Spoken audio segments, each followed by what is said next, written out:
Ветеринар заметил, что анаконда в зоопарке отказалась от еды, и у нее в животе внезапно появилась странная огромная выпуклость.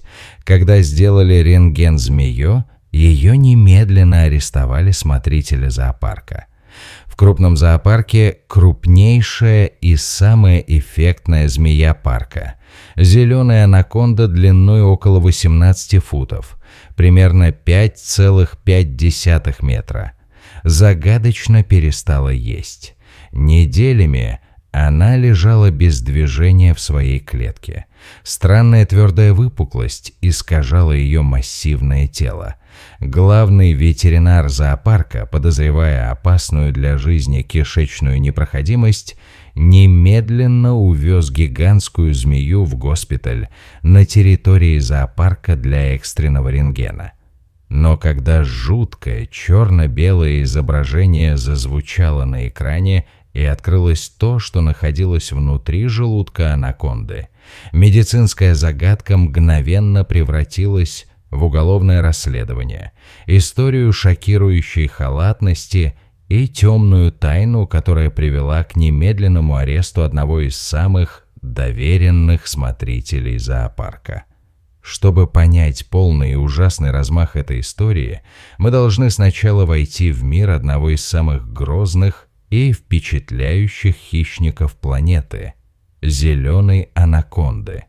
Обитающая в болотах и медленно текущих реках бассейна Амазонки, анаконда – самая тяжелая и мощная змея в мире.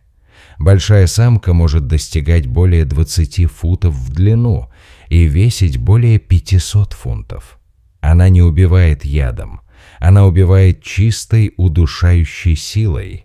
Она оборачивает свое массивное мускулистое тело вокруг жертвы в процессе, который называется констрикцией, сжимая все крепче с каждым выдохом животного, пока жизнь буквально не выжмет из него воздух. Но самой поразительной чертой анаконды остается ее способность поглощать добычу. Челюсть не соединена по челюсти, как у человека, а связана рядом эластичных связок, что позволяет ей расстыковывать и растягиваться до невероятной степени. После такого обеда обмен веществ у анаконды замедляется до почти нуля, и она может неделями, а иногда и месяцами обходиться без повторного приема пищи.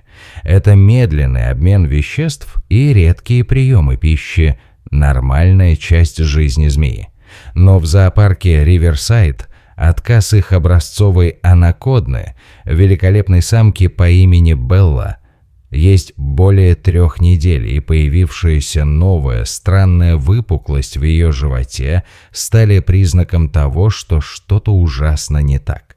Вторая, гораздо более трагическая часть этой истории – радиатская черепаха. Эта черепаха обитает только в небольшой сухой области на юге острова Мадагаскар и считается одной из самых красивых черепах в мире. Ее панцирь карапакс высокой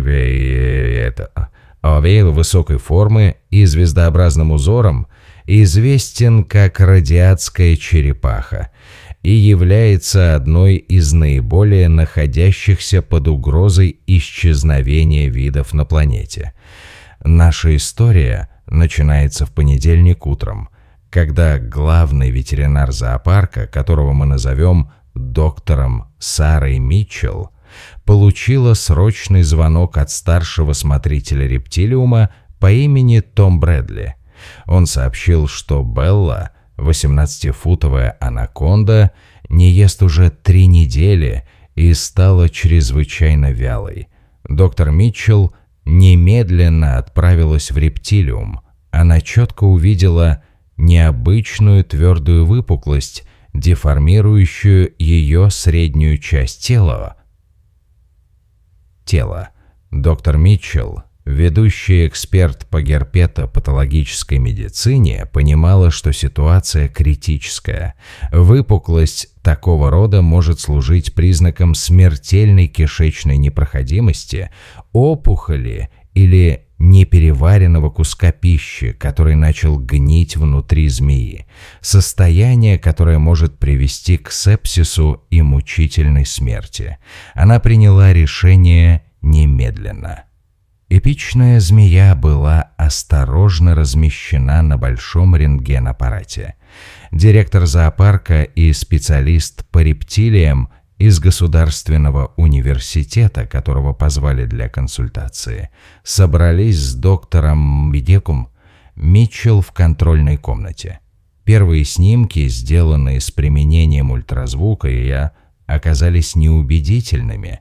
Объект внутри змеи был слишком плотным, чтобы ультразвук прошел сквозь него. Рентген стал их последней надеждой увидеть, что же внутри. Со стоном изумления заполнилась комната. Доктор Митчелл смотрела на экран, и лицо ее побелело от шока, и возникло угрожающее чувство ужаса. Изображение было предельно ясным. Внутри желудка змеи видна безошибочно звездчатая оболочка большой черепахи радиатского типа. Каждый в этой комнате понял с абсолютной уверенностью: в зоопарке есть только один вид черепах с таким характерным радиированным панцирем – радиатская черепаха.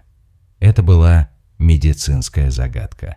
Доктор Митчелл немедленно взяла трубку не для вызова полиции, а чтобы позвонить директору зоопарка. Ее голос был низким и мрачным. «Объект внутри Беллы – радиатская черепаха. Нужно, чтобы вы настали в больницу и возьмите с собой начальника охраны». Медицинская загадка мгновенно стала внутренним расследованием. Как физически возможно поместить медлительную наземную черепаху в клетку огромной полуводной змеи? Два животных обитают близко, но разделены рядом тяжелых дверей и протоколами, специально предназначенными для предотвращения подобного ужасного инцидента. Единственное логическое объяснение – катастрофический сбой протокола, пример грубой человеческой неосторожности. И был единственный человек на дежурстве, кто имел доступ к обеим клеткам. Старший смотритель Том Брэдли. Их первое действие заключалось в просмотре видеозаписей камер за прошедшие выходные.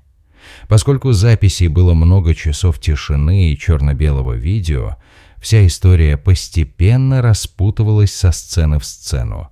Запись пятничного вечера показала, как Брэдли спешит выполнять концовку смены.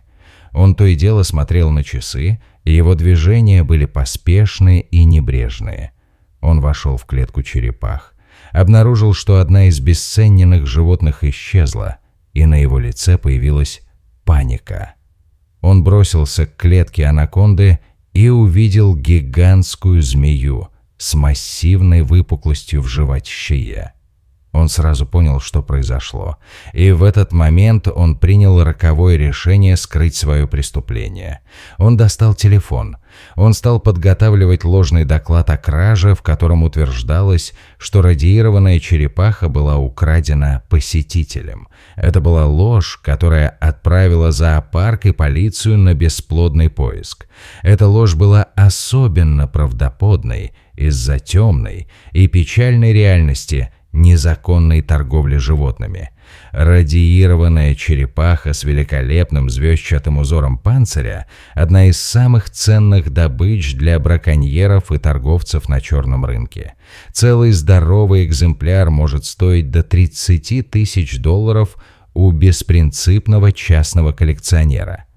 Кража редких и дорогих животных прямо из зоопарков, хотя и нечастое явление, представляет собой реальную и серьезную угрозу для всех зоологических учреждений, которым нужно защищаться. История Брэдли о краже была правдоподобной и хитрой в качестве прикрытия его катастрофической небрежности. Встретившись с убедительным запечатлением по времени, старший смотритель Том Брэдли растерялся и признался во всем. Его мотив не был злонамеренным, он был жалким и банальным. Он спешил уйти пораньше в пятницу, чтобы встретиться с друзьями. В спешке он нарушил строгие протоколы техники безопасности, которые годами изучали и тренировали. Его признание окончательно поставило точку. Он был немедленно уволен, а директор зоопарка вызвал полицию. Брэдли был арестован и столкнулся с серией серьезных уголовных обвинений, включая крупную уголовную халатность, мошенничество в страховании и подачу ложного доклада полиции. Но в то время как разворачивалась человеческая драма, в ветеринарной больнице разыгрывалась драма жизни и смерти. Мертвая черепаха и ее невероятно твердый панцирь становились огромной угрозой для Беллы, анаконды. Змея переваривает мягкие ткани, кости и мех. Но твердый панцирь черепахи, сделанный из того же материала, что и ногти на пальцах, но намного толще, не переваривается. Желудочные кислоты лун не справлялись с его разрушением. Панцирь застрял, блокируя пищеварительную систему. Если оставить его внутри, гниющая черепаха отравила бы ее кровь. Доктор Митчелл вызвала 2 ветеринаров и 4 техников на экстренную операцию. Операция на 500-фунтовой, около 227 килограммов, анаконде очень рискована сама по себе, поэтому они часами готовились к процедуре. Наконец она ввела анестезию, и огромное тело Беллы расслабилось и стало неподвижным. Доктор Митчелл аккуратно сделала надрез по боку змеи. Операция длилась 4 часа. Наконец она достигла внутренностей, ощутила твердый панцирь и медленно вытянула его.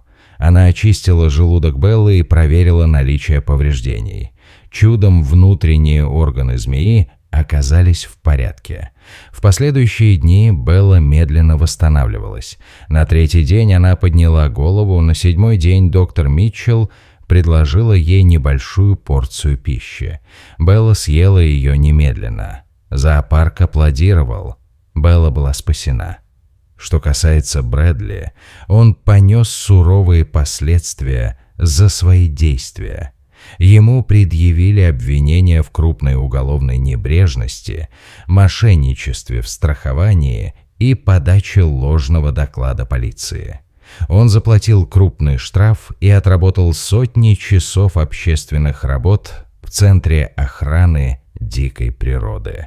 Он лишился работы и репутации, все из-за того, что спешил уйти с работы ради встречи с друзьями.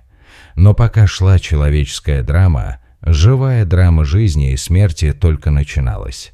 Мертвая черепаха и ее твердый панцирь становились угрозой для Беллы и для зоопарка в целом. Это история о том, как нехватка внимания к деталям и пренебрежение базовыми правилами безопасности могут привести к трагедии и о бесчисленных последствиях ошибок людей, которые, по сути, работают во имя защиты одних самых уязвимых существ на планете.